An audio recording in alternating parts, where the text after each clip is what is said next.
আলহামদুলিল্লাহ আজকে 29 রোজা। এখন ইফতারি বাজতেছে। আমার কপালটা এতই পুরা কপাল যে নিজের মার 30 রোজার মধ্যে একদিনও নিজের হাতে ইফতারি করে খাইতে পারিনি, কারণ আমার লাইফটা প্রবাসী লাইফের মতনই। মারে বলছিলাম আসতে, আসেনি। আমি ওই যে যাইনি, দুটা বাচ্চা নিয়ে এটা রমজান মাসে যাইনি। আমার মা পারত, ইচ্ছা করলে আসতে, কিন্তু সে আসে না, বেশি দূরে। তার মাঝে তার সংসার আছে, সন্তান আছে, আমার ভাই আছে, ভাইয়ের বউ, দুটা বাচ্চা, আরো নিয়ে চলতেই একলা একলা। বা যার যার সংসার, যার যার সমস্যা সে বুঝে। মানে আমার যদি কয়দিনের লেগে আসে, হ্যাঁ সংসার লাগে, হ্যাঁ ছেলের বউ লাগে, হ্যাঁ খোলার লেগে টেনশন করতে করতে শেষ হয়ে যায়। যার যার সংসার থাকতে মায়া।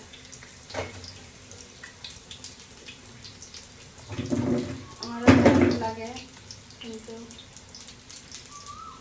সন্তান সবাই, কিন্তু তারপরে দেখবেন যে সন্তানটা একটু বেশি বোকা টোকা বা যে সংসার সন্তানরা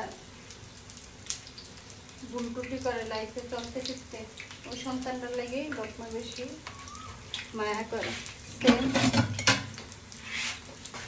আমার মাও ছোট ভাইটার লেগে বেশি করে। হ্যাঁ বড় হয়েছে আর কি, সন্তান হয়েছে, তারপরে হ্যাঁ লেগে মার একটা মায়া আলাদা রাখছে। সেটাই এমনই পুরা কপাল, চাইলেও কিছু করতে পারি না বাপ মার লেগে। কোথায় কোথায় বাপ আইসা করে বাপটার জন্মের সময় দেখিনি, নিয়ে আগে তাল্লার ইচ্ছে ইচ্ছে। দেখুন কথা বলতে বলতে মাশাআল্লাহ কত সুন্দর ফুলকা ফুলকা বেগুনি বানাইতেছি। আজকে 29 রোজা, আল্লাহ চাইলে কালকে রোজা হবে, 30 রোজা পূর্ণ হবে। আর এদিকে খানা করলাম, এদিকে ওদিকে ভাজি বসাইছি, কারেন্টে চলে একটু নাড়া দিয়ে আসছি ভাজিটা। চুলা বাড়া দিলে লাগে পুড়ে যায়। কয়টা বেগুনি আনলাম, 6টা 7টা। আবার এই জিনিসটা তুলতে এত ভালো লাগে, সুন্দরও লাগে। স্টিলের জিনিসের কাজ করতেও ভালো লাগে।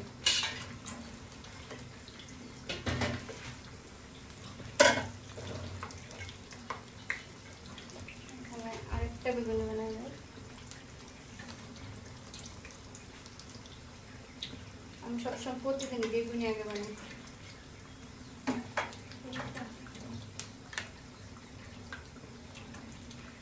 যাই হোক, এবার আলহামদুলিল্লাহ মোটামুটি ভালোই ভাজা পড়া হয়েছে।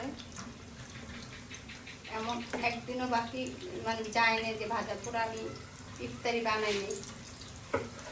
2 দিন শুধু, একদিন খালা শ্বশুর বাড়িতে ছিলাম আর খাইছি, ইফতারি খাই আসছে, একদিন সন্ধ্যা দিকে যাই আবার চলে এসে খাই, আর একদিন ব্যবহারের শ্বশুর বাড়ি।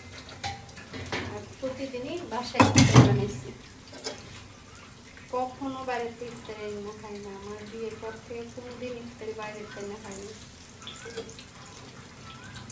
বাসায় ইফতারি বানাইছি, বাসায় ইফতারি খাইছি।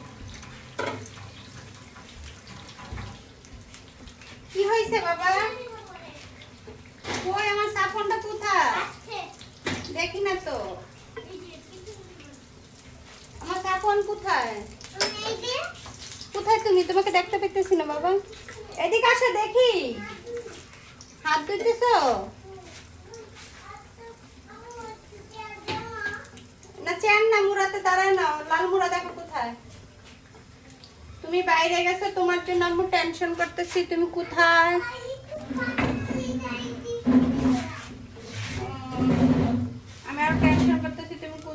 কোথায়